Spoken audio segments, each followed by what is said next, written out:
Assalamualaikum warahmatullahi wabarakatuh. Perkenalkan kami dari kelompok 4. Di sini kami akan menjelaskan tentang pembahasan tugas pengerjaan kami yang berjudul analisis sentimen popularitas smartphone flagship dari komentar YouTube dengan K. Nearest Neighbor. Di sini kelompok kami adalah beranggotakan saya sendiri atau Adila Wicaksana dan rekan saya Aisyah Etna Alicia Sanyoto, Andika Miftah Laudin, Diva Ratna Kemala Ardelia, dan Fawas Kumudani Widyadana.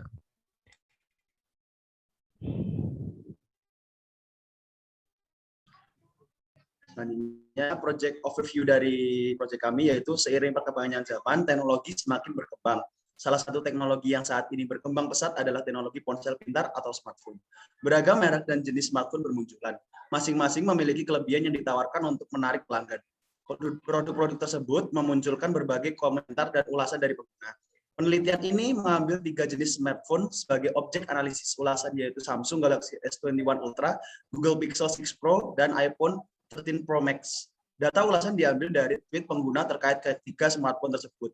Data yang dikumpulkan diolah menggunakan algoritma K-nearest neighbor yang kemudian hasil dari analisis sentimen tersebut dapat digunakan untuk mengembangkan produk smartphone tersebut di masa depan. Next.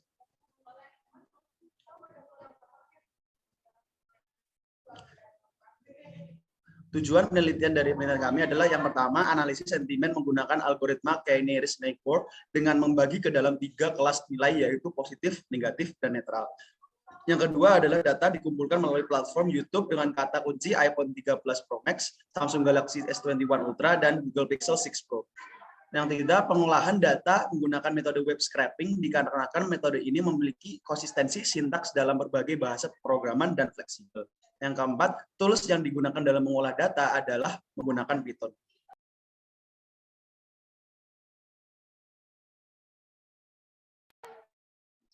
Baik, untuk analisis dari situasinya, jadi analisis sentimen publik terhadap sebuah produk saat ini dapat mempengaruhi pandangan publik terhadap produk tersebut. Nah, ulasan pengguna itu dapat mempengaruhi citra dari sebuah produk.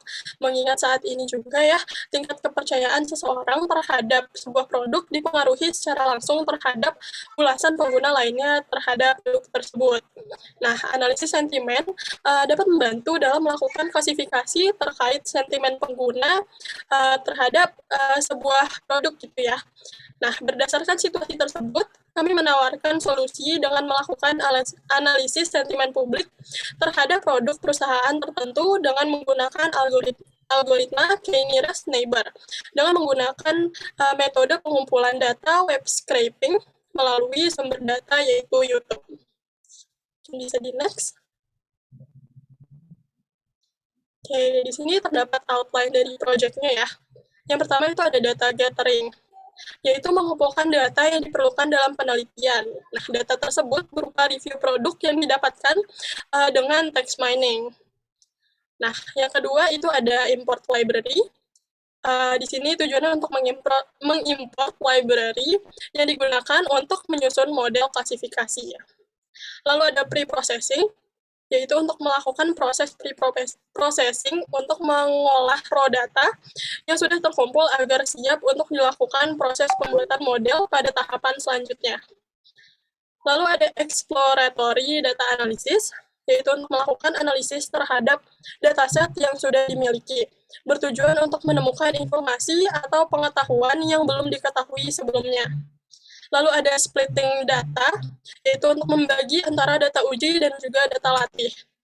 Lalu ada modeling, yaitu untuk membuat model yang digunakan untuk melakukan klasifikasi data.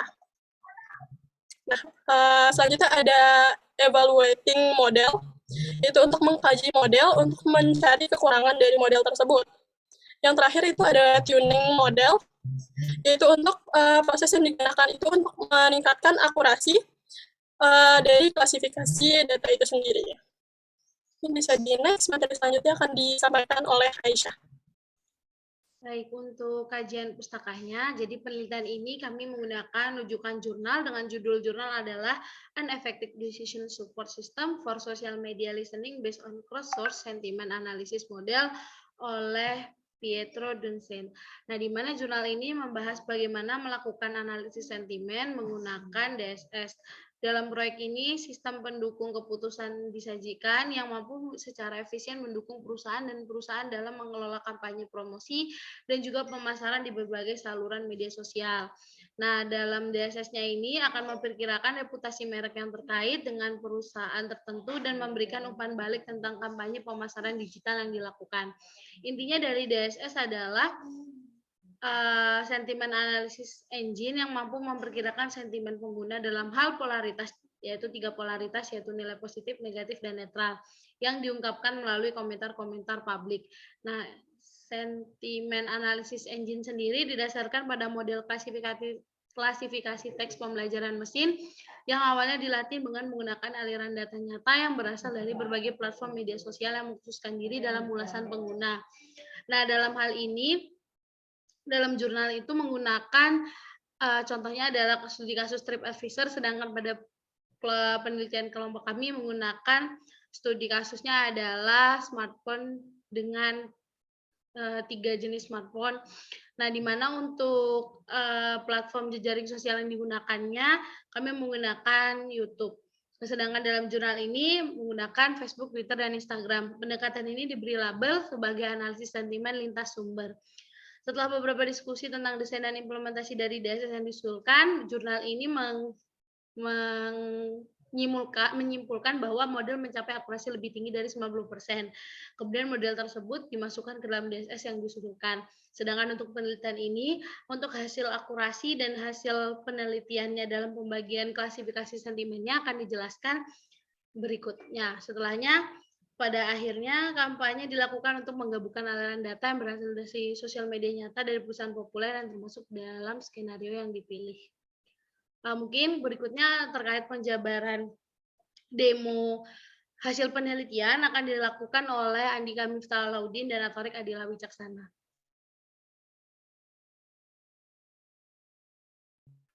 Baik, mungkin di sini saya akan menjelaskan tentang cara kami mengambil data dari komen YouTube. Jadi pada tugas ini, kami mengambil data komen melalui YouTube Data API, yang mana dengan menggunakan API ini, nanti video dengan ID tertentu akan didapatkan 100 pertama dari komen tersebut, dan bisa juga 100 sekian. Jadi seperti itu untuk mengambil data komen dari suatu video, kemudian kami memprosesnya menggunakan codingan ini yang nantinya akan dimasukkan ke dalam suatu teks yang mana akan dihasilkan komen yang diambil, itu 100 pertama. Pada tugas kali ini kami mengambil 100 pertama pada komen YouTube dari video review HP yang ditargetkan pada tugas kami. Mungkin selanjutnya saya akan menjabarkan tentang demo dari hasil.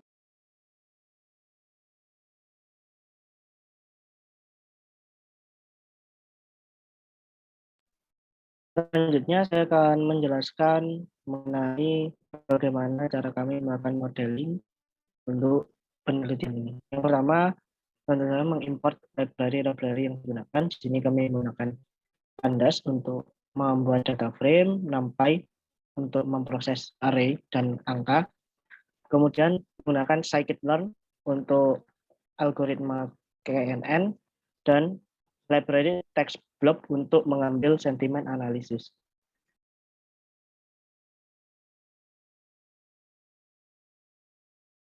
Kemudian kami telah mengambil data seperti yang dilakukan oleh Atorik Adila mengenai iPhone Pro Max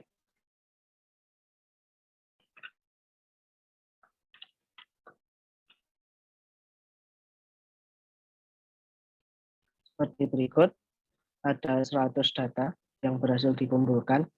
Kemudian selanjutnya kami melakukan preprocessing data dengan melakukan penghilangan terhadap stop word, kemudian karakter-karakter yang dirasa tidak perlu, karakter tambahan seperti simbol, dan lain sebagainya.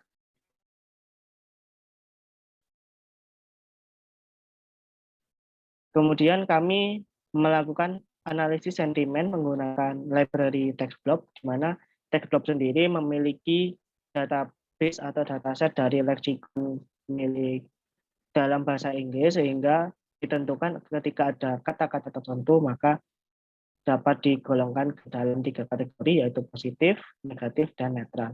Di sini untuk pembagiannya yaitu untuk dalam skor negatif 1 hingga 1, ketika skor merupakan negatif maka bisa dilihat di sini adalah sentimennya berupa sentimen negatif.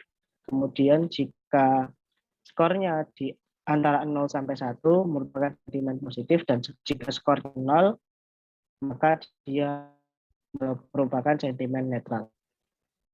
Kemudian kami ubah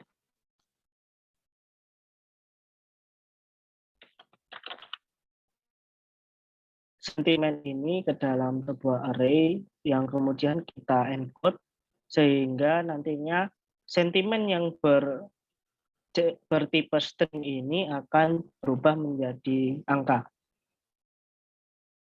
Kemudian kita melakukan tokenizing atau pembagian kata-kata, pembagian kalimat menjadi kata-kata dalam komen yang ada di sini, kita ubah ke dalam kita tokenizing.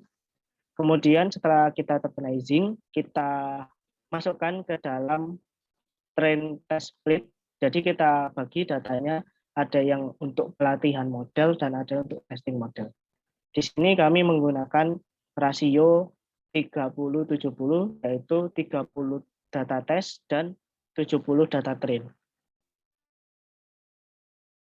Kemudian untuk modelnya sendiri kita gunakan nilai K, yaitu 3 dalam PNN-nya, dan kita mendapat skor akurasi 70%, presisi 25%, recall 30%, dan nilai F1 skornya 27%. Bisa dilihat di sini untuk tabelnya. Dan confusion methodnya.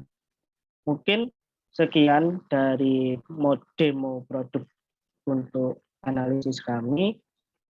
Kurang lebihnya mohon maaf, kami akhiri. Wassalamualaikum warahmatullahi wabarakatuh.